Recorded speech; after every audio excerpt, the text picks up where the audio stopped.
Welcome to Association Chat, a podcast devoted to talking about all things associations, nonprofits, and the future for building communities.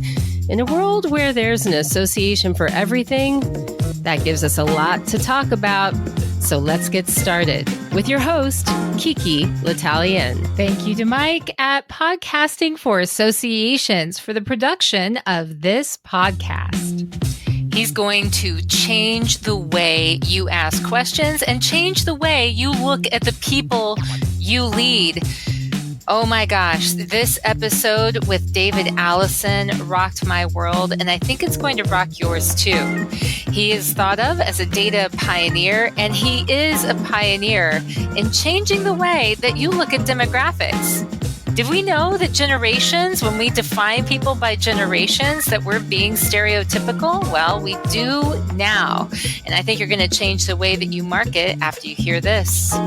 All right. So just to lead us into this, David Allison, I have only had fascinating conversations with you so far, ever since Tahira introduced us.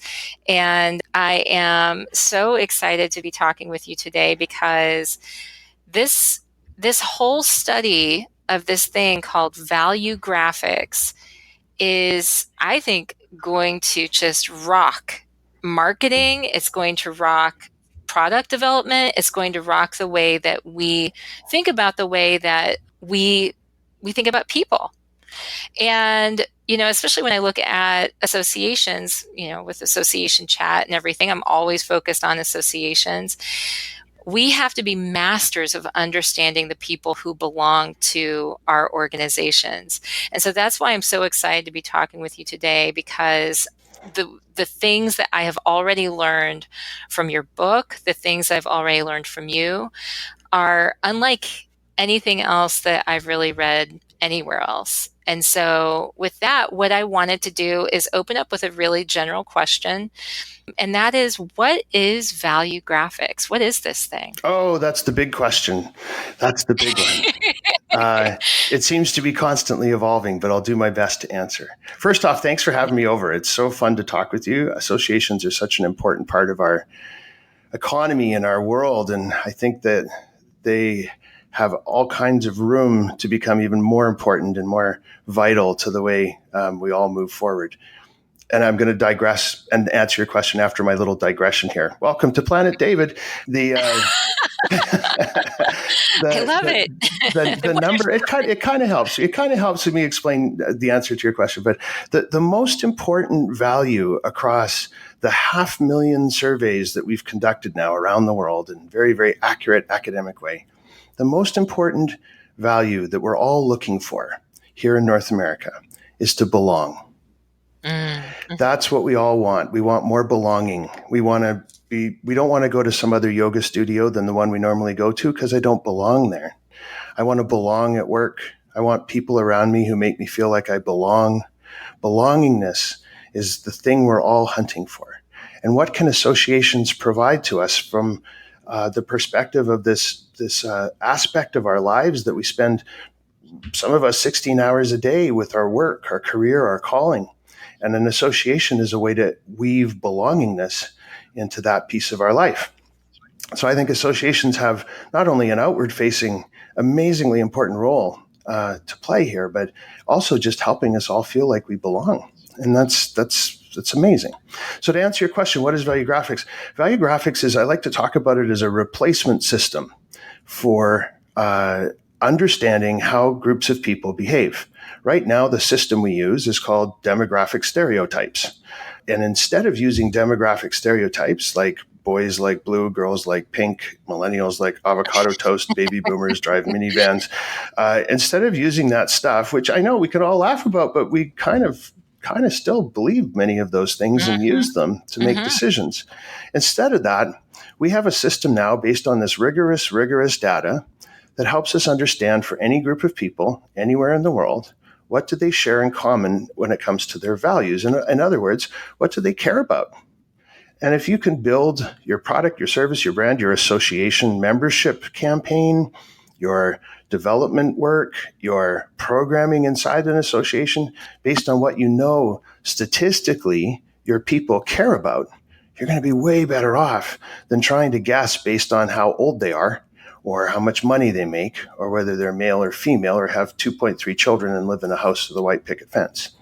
That's really what it boils down to. We now have a database that helps us understand the most important thing to the people that we're trying to talk to so that you can use that as a way to frame whatever it is you're trying to accomplish. How did you pull this database together? Well, that's been a labor of love for the last 4 years. We've gone out using social media channels, which are really nothing more than a way to target messages to very specific groups of people. That's what social media is. You go to Facebook, LinkedIn, Twitter, Instagram, and they give you the ability to target advertising messages to very, very precise groups of people. So we use that same targeting precision to put surveys in front of all the people that we wanted to talk to so that we could create not just a database of 500,000 survey responses, but a database of 500,000 survey responses that mimics identically the proportions of the real world. So we have the same number of 22-year-olds, the same number of men, the same number of women, the same number of people who are black and white and live in rural versus urban locations, et cetera, et cetera, et cetera. We have our own miniaturized, I call it like our Lego model of the world. And so when we extract data from this, it's so accurate. It's riff on some stats here, but any statisticians who are listening will enjoy this. It's a plus or minus 3.5% level of accuracy and a 95% level of confidence around that level of accuracy. And it's 500,000 surveys, 152 languages in 180 countries. So this thing has never been built before. And it's this massive database that can precisely identify what people care about for anything, anywhere in the world. And you found that this, when you look at this, the data that's pulled in, that it's really showing that the way that we have been using demographics in the past is not doing us any favors. So can you talk to me a little bit about that? Because I'm sure at the very beginning of it, you have this suspicion that you know, the value, what you find is going to, you know, show a little bit more of a nuance than just people born between these years, you know, make these types of choices. But can you talk to me a little bit about what you've found since you've done this research? Yeah, let me just put it in a bit of context for you. You know, I had my own marketing firm, and what we did was specialize particularly in high-end real estate development. So condo towers that someone was spending $400-500 million to build this condo tower. And those were our clients. Those folks would come to us and say, how are we going to get people to buy all these condos? And we did this all over North America and into Europe and all over the place. And so we'd sit down, we'd come up with an idea of who we thought the buyers were, invariably based on demographics and a little bit of psychographics, because that's all we had to work with. And then we'd go and spend millions of dollars to help this person who's putting this tower together figure out how to attract folks. And I call them, just as a funny way to talk about this, I say we've been wasting all of our money on Bob and Sally, because invariably it was Bob and Sally that we were selling to. And we knew that they were, for instance, downsizing baby boomers, moving out of their homes in the suburbs, and they had lost, the kids had all, you know, flown the coop, and they're either pre-retirement or just into retirement, and they were looking to put some cash in their pocket and realize some equity from the family home and blah, blah, blah, et cetera. And we got into like what cars they're driving and what clothing brands. We had this huge profile of who these people were, and we'd make $1 million decisions based on that stuff. And then 2 years later, we'd go to the grand opening of the condo tower, and we'd look around, and there wasn't a single person in the room who matched that description. Nobody showed up that we'd been talking to. Now, there may have been a one or two there that were an outlier, but somehow a whole bunch of people found this building and bought everything that had nothing to do with the description we'd put together in advance of who we thought we were talking to and how we were spending all our money. That was the spark of why we started to do this. And since then, now we have the data, we can look back and go, well, we understand what was going on there. What was going on is we were making decisions based on demographic stereotypes. If Bob and Sally are early 50s, clearly they're going to like X. They come from the suburbs and they're looking forward to being downtown. So that means they're going to like Y. And we'd have all these assumptions made. We'd never met a Bob or Sally. Bob and Sally didn't exist. Now what we can do instead is say, these people who are going to come and live in this building, what they care about is family, the environment, and let's say trust. And based on those three things, we can build a building for them, or a product or service, a brand, an association that we know is actually going to resonate with what they care about.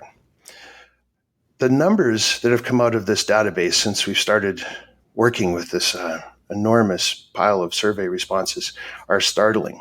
We look at demographic cohesion, let's call it, demographic alignment within different sectors, different segments of the world. So let's just talk about baby boomers for a moment. What we've measured around the world are how often baby boomers agree with each other around 420 different things. Now, those 420 different things are what they value, what they care about the most, and then what they want and need and expect around those values. So if your value is family, one of your values is family, that's super important to you. It's a filter you use to make all your decisions. Knowing what you want and need and expect for your family helps me even understand better what it is family is doing as a way that you use, a tool you use to make decisions. So backing up here, if we just isolate baby boomers and say, how often do they agree with each other on all 420 things, this sort of DNA blueprint of what it is to be a human being? Baby boomers only agree with each other 13% of the time, which means 87% of the time, baby boomers disagree on everything. Yeah. So if you're spending your money trying to target baby boomers, you can't. You can't. And it holds true for every demographic segment out there. We look at Generation X, only agrees 11% of the time. This one's my favorite. Millennials, those unicorns in the enchanted forest that we're supposed to change the world for. Wow. Millennials only agree with each other 15% of the time. And to make those numbers even more remarkable, so we have 15% for millennials, 11% for Generation X, and 13% for baby boomers. But you know what? Just because we're human, we all agree with each other about 8% of the time anyway. So subtract 8% from each one of those numbers I've just given you. And that's how much of a lift you're getting for using those demographic segments as a way to target your messages, figure out your programs, your brands, your recruitment, your development, your everything that you're trying to do.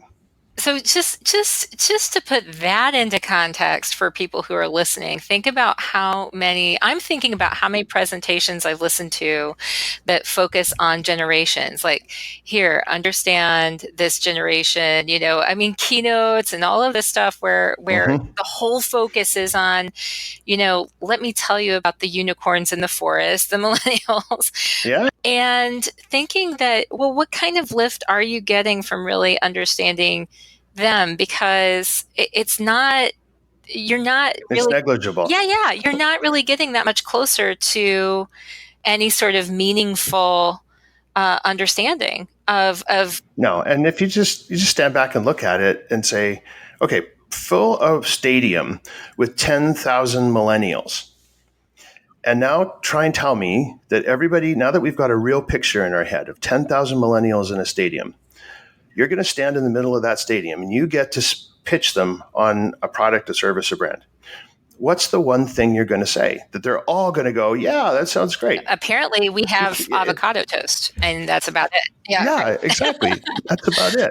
Or being, shiftless and living in their parents' basements and watching too much Netflix and, can't hold down a job. I mean, for goodness sakes, millennials are 39 years old, the oldest ones this year. They're mid-management now.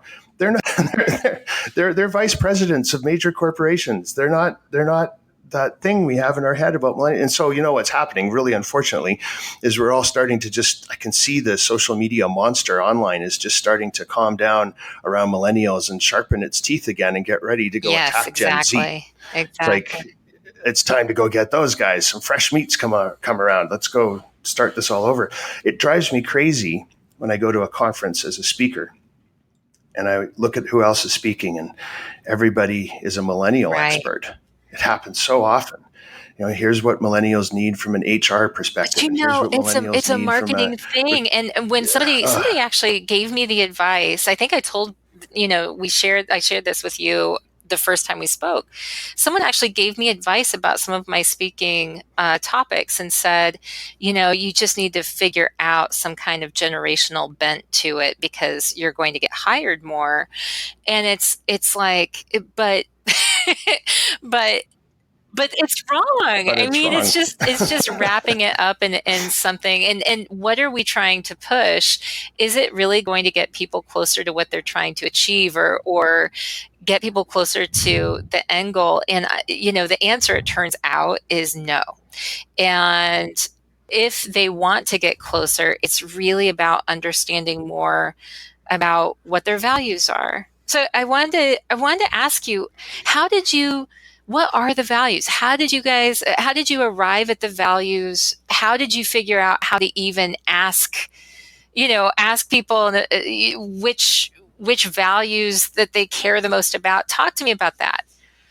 Okay. So there's a bunch of questions in there. I know. I just threw like 5. That's okay. Pick one. That's a wide open door. I can walk through. So first off, where did the values come from? We started with a list from the World Values Index, the Bhutan Gross Domestic Happiness Index, sort of proven social science tools that we looked at and said, okay, what are the lists they're using? These are lists that obviously the social science world agrees with, and these are established measurement devices that are out there and doing their job. So we kind of built our list based on those. It's pretty darn close to the World Values Index, but a couple little things that we tweaked a bit to make ourselves happy. And that's 40 things. And then we started asking other questions around those 40 things, like I've mentioned, around wants and needs and expectations. So the way we found out the answers to this stuff is, again, through social media. Here's an example I use in my book. So if you are on Facebook and you've been talking about how much you love hockey, and we need another person who fits your demographic profile to go into our benchmark study, because as I've mentioned, this benchmark study is an exact replica proportionately of the real world, and we're low on people, on one person who fits your description. So we're going to show you a little, it looks like an ad that comes up on your Facebook page that says, hey, we're trying to understand people who love hockey and what makes hockey so interesting. Would you help us out?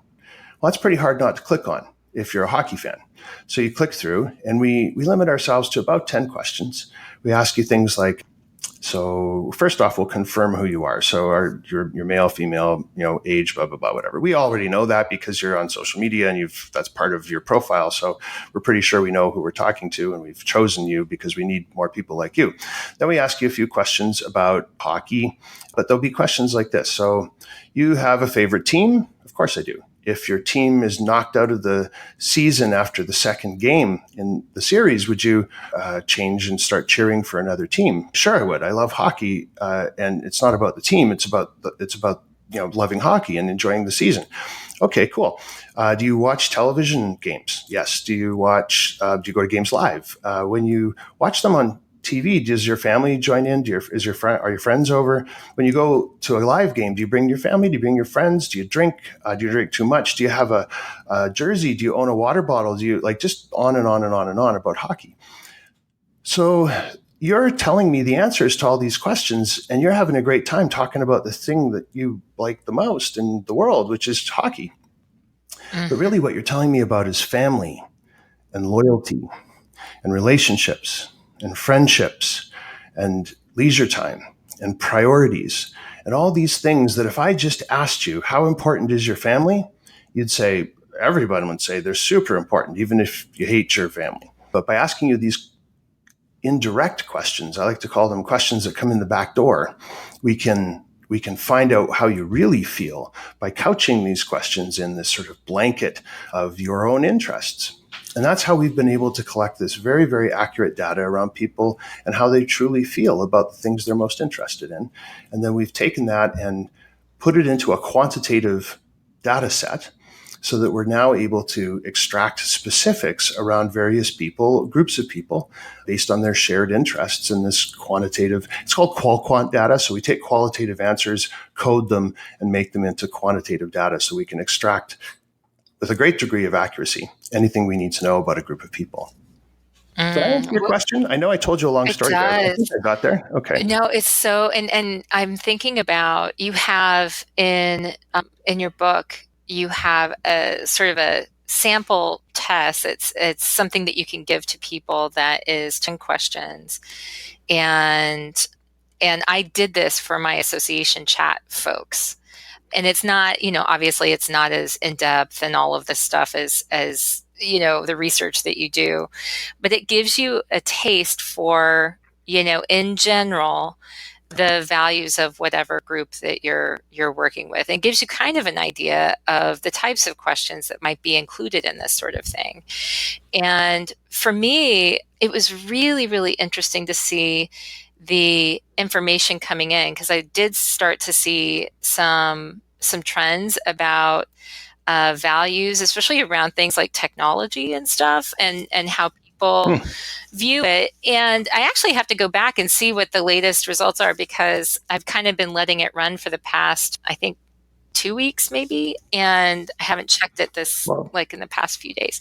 But it, I looked at those questions and I thought, well, some of them seem similar, but there's something about it that makes you make a decision. There's something about it that you are making a deeper decision than you maybe realize on the surface. And so I really think it's remarkable, the work that you've done here. Did any of the feedback, what surprised you about the data that started coming in when you started seeing this go for a little while and started to see some trends emerge? Was there anything that surprised you? Oh gosh, I get surprised every day. Really?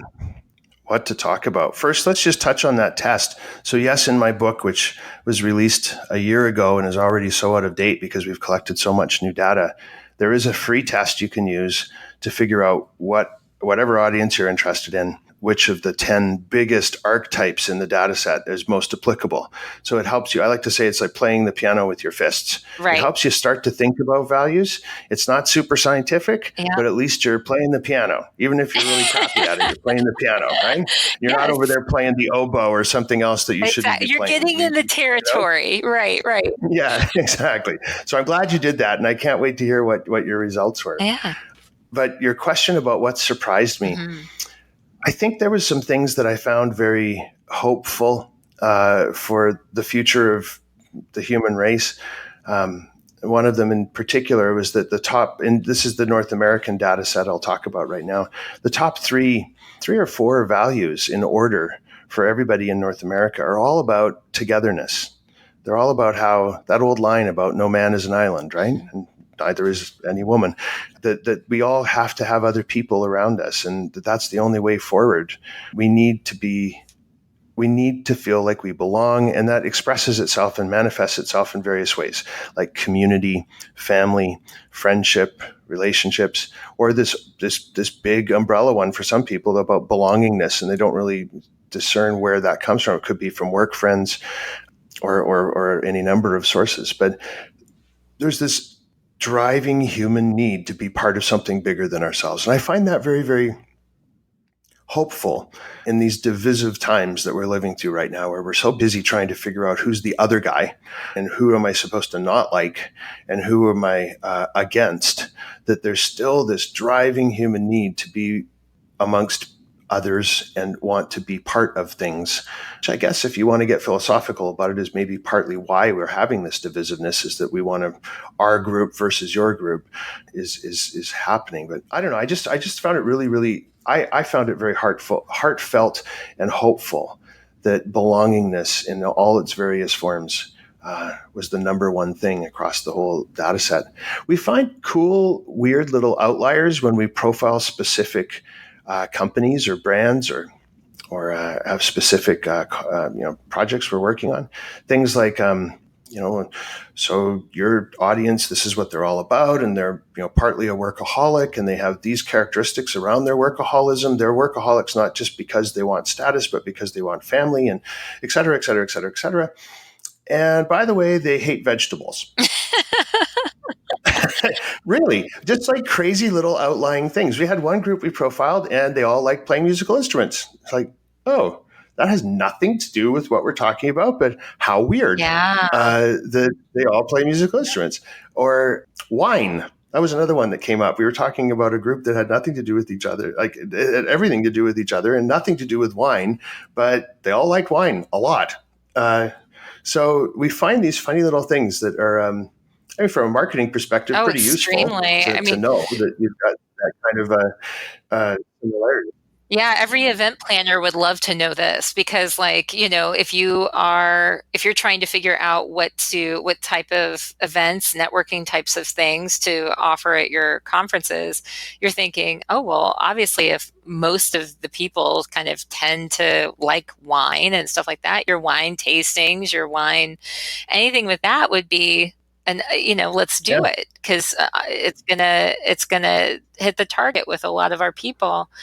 How interesting is that? It's phenomenal. And and now we're starting to compare and contrast various regions of the world. We've got our global data set done as of about 4 months ago. So we're diving in now and just like swimming around in data and looking to see what's going on in China and in Asia Pacific and in the European Union and all these other parts of the world, and comparing and contrasting and seeing what's happening. So here's just one little story from there that I found really interesting. I'm off next week to speak to a bunch of different groups. I'm so excited about this. I'm going to the Middle East, Abu Dhabi and Dubai, talking to shopping center people. I'm talking to a group of businessmen from sort of like a Chamber of Commerce thing. I'm doing a TED-style talk there.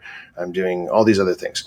So I've been digging into the Middle East data, and we'd previously done some work around Chinese consumers. So I've got Chinese data in my head, and of course North American data, because that was the first data set we built and the one I know the best.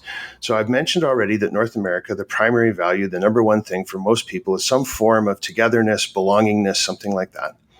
In China, the number one value across the board for the entire population is family. And until family is settled and in a good place, as far as you as an individual are concerned, no other values matter. That was a different thing from North America, where we can be equally concerned and wrapped up in 3 or 4 different values at a time. Where in China, it's family and nothing else until family's all good.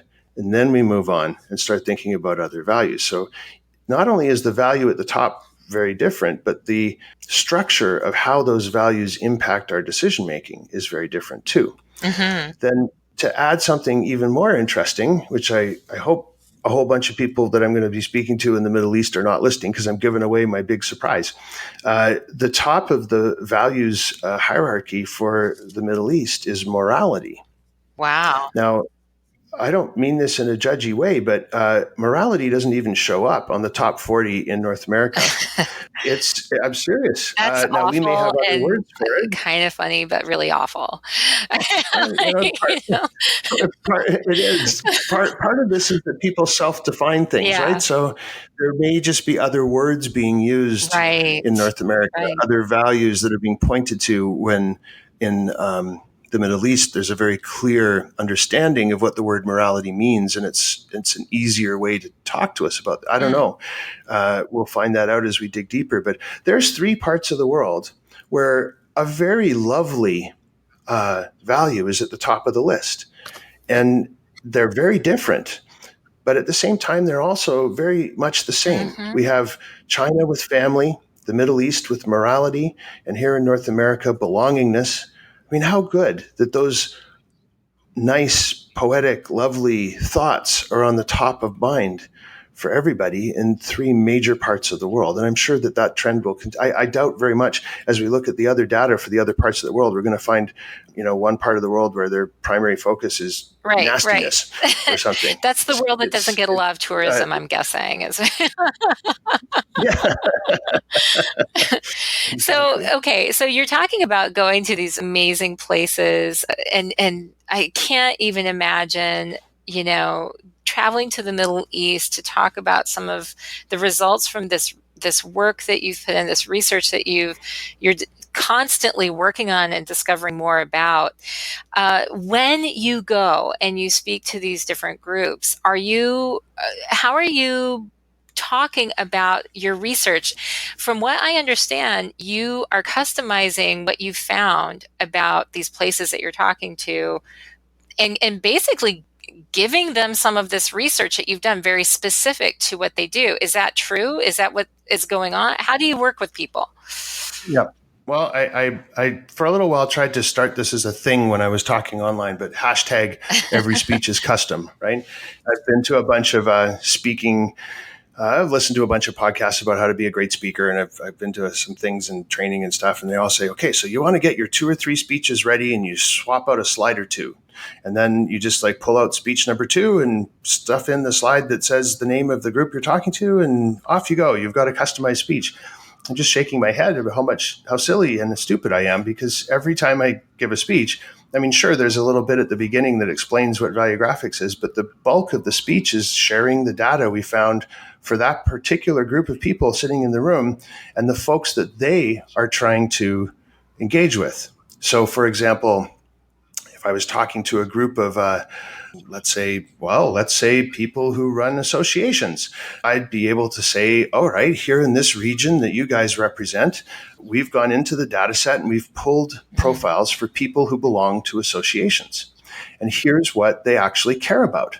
So now that we know what they actually care about, you can start thinking about your programming, your membership drives, your recruitment, your retention strategies, your pricing models, based on what they care about instead of based on what you think they might enjoy or you think they might respond to based on the information that you have at hand at the moment, which I bet is probably a bunch of demographic information and then some psychographic information. My definition of psychographics is how people have behaved around a particular issue up until now. So you might have information about these people in my list of members have been members for more than 10 years. These people have been members for less than 6 months. My churn rate is X, and my, it cost me X dollars to get a new member. And you might have all that kind of stuff, which is good to know. But none of that, the demographics or the psychographics, are going to help you understand how to influence people and how to predict their behavior and how to change the way that they're interacting with you so that they're feeling like they get better value out of their membership. That's what we can provide. And it's what we do. Every audience we stand in front of, we say, here's what you need to know to go do your jobs better. So it's maybe I'm doing this all wrong and giving stuff away that I should be charging a lot of money for. But I honestly am more concerned that everyone I interact with in any way ends up understanding how, I don't know any other better way to say this than how divisive and broken demographics are as a tool to understand our audiences, and how much more powerful and impactful and positive values are. So I gave you a few stats earlier about boomers only agree with each other 13% of the time, millennials 15% of the time, Generation X 11%, and that the same numbers, same kind of quantities, same percentages hold true if we look at just men, just women, married, single, divorced, widowed, income levels, educated. It's all the same. They're all about the same. But if we start profiling groups based on what they share in common, what their values are, we get those numbers, those agreement around the 420 metrics in our database. They go up as high as 89%. So instead of spending $1 and getting a 13% ROI, you spend $1 and you get an 89% ROI because you know exactly what people are going to be motivated by, how they're going to be, how you can connect with them around the things they actually concern with. That's what we're talking about here. This is an 8x multiplier. And you don't have to buy big, fancy equipment. There's no training. It's just look at the world differently, and you can be 8 times more impactful. That's what it boils down to. That is remarkable. I mean, when you think about how much more effective it must, I think if I were you, it would drive me insane to have to even listen to someone talking about how to use demographics in marketing or something. It would be very difficult to not jump in on that conversation. Say, stop, please stop the madness now, How do you like? I do that sometimes when I'm in a crabby mood. I'll get onto LinkedIn and I'll just like try and tear a strip off somebody who's on LinkedIn talking smack about millennials or whatever. I got into a funny fight on Twitter the other day with a woman. I won't mention her name because she's already angry enough. She'd written a story for The Atlantic, which is a very respectable, very, very high-end magazine. And it was all about how a particular clothing store had filed for bankruptcy and was insolvent. And she was saying how it was because millennials are like this now, and they didn't read that. And Gen Z is like this now, and they didn't see that. And that's why they went into bankruptcy. And so I got on Twitter and I was like, well, at first I tried to email her, and her email address was impossible to find. So I guess she kind of brought it on herself by not making herself available. But so on Twitter, I found her and I said, listen, that story, really interesting. But, generational stereotypes are absolutely inaccurate and have no relevance to why anything has happened. You can't blame a generation for what went down with this particular clothing brand. And oh my gosh, was she angry. She just lashed out at me and said, you're just trying to promote your work. Oh my gosh, you have why are you picking on journalists? Wow. I mean, she was just like lashing out in every way she could because someone had dared to ask why she was using generational stereotypes. I have to use generational stereotypes in order to make my point. Wait a minute here. Yeah. You have to use generational stereotypes to make your point? Really? You have to use inaccurate, horrible, divisive, nasty, discriminatory stereotypes to make your point as a journalist? Really? So eventually I kept offering her free data. I said, hey, you can have let's take this offline so I'm not freaking you out and I'll give you free data about this anytime you want. And she refused. She just went at me and was like, rah, rah, rah, rah, rah, rah.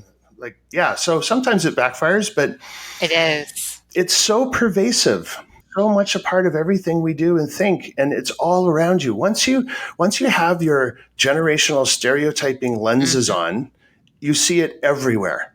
It's everywhere. And if you take it beyond generational stereotyping and just say, what about demographic stereotyping in its largest sense? And watch for instances where people are saying, well, men this and women that.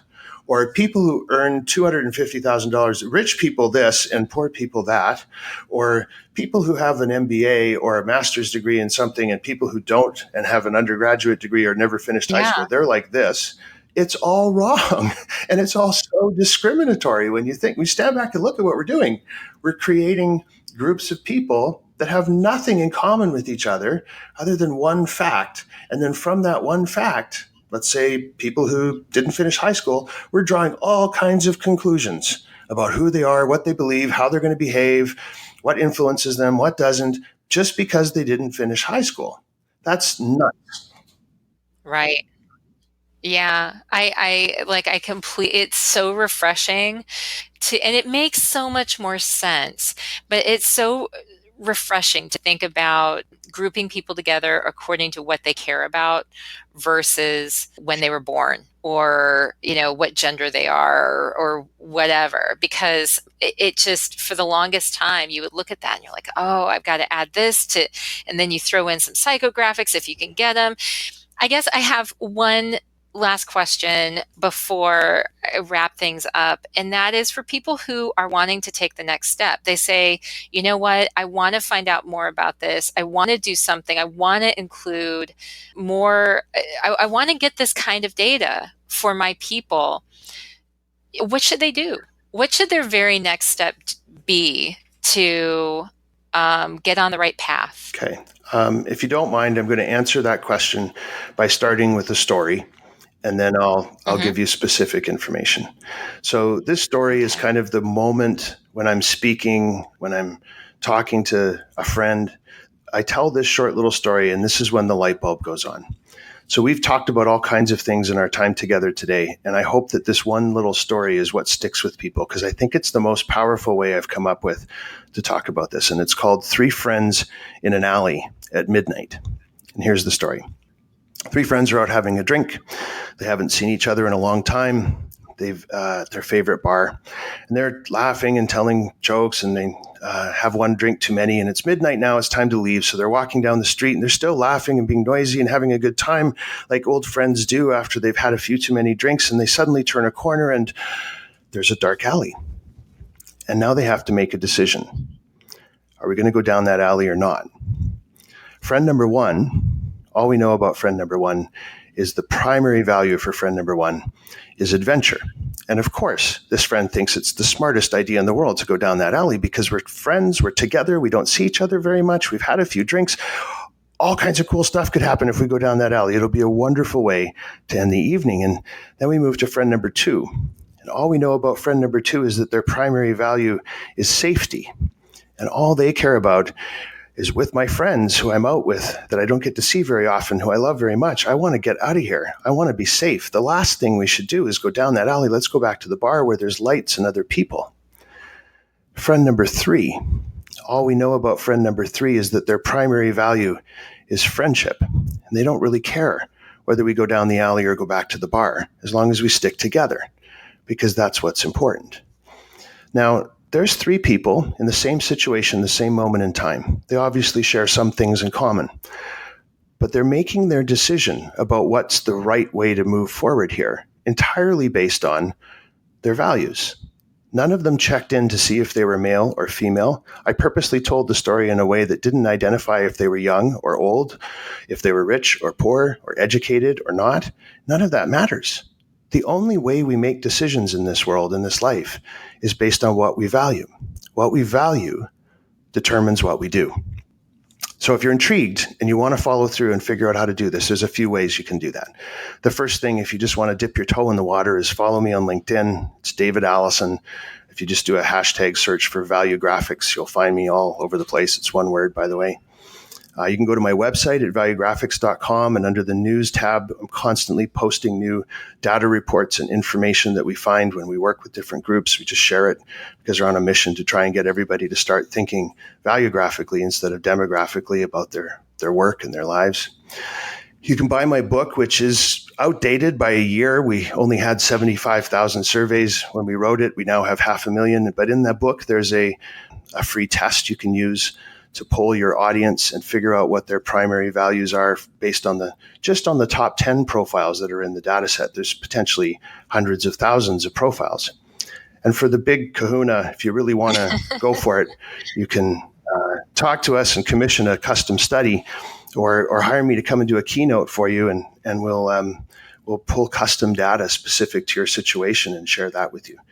But one way or the other, if the only thing people remember after listening to us today is that demographics are broken, and that really what's important, the best practice for us all to move forward, not just for our organizations and our work, but as a society and as humankind, is to just start thinking about what we share in common, what our values are, and what we all really care about. Wow, David Allison, you have been such a pleasure to talk to today, and you have honestly been such a provocateur for my own thinking on this topic, and I'm sure will continue to be provocative for people, around the world who are having a chance to listen to you and think differently about the way that they reach their people, that they consider who their people are, what they care about. And I would be very interested to find out in a year from now what happens next with you. So thank you so much for talking with Association Chat today, for talking with me. I value your time and your expertise greatly, and I look forward to seeing what you do next. Thank you. I really appreciate the opportunity to talk to your community, and I hope I've been helpful. Thanks for the time. It was great. All right, great. Thanks for listening to this episode of Association Chat. If you like it, please subscribe, or better yet, tell a friend. You can join the Association Chat Book Club or support Association Chat by visiting Association Chat's Patreon site.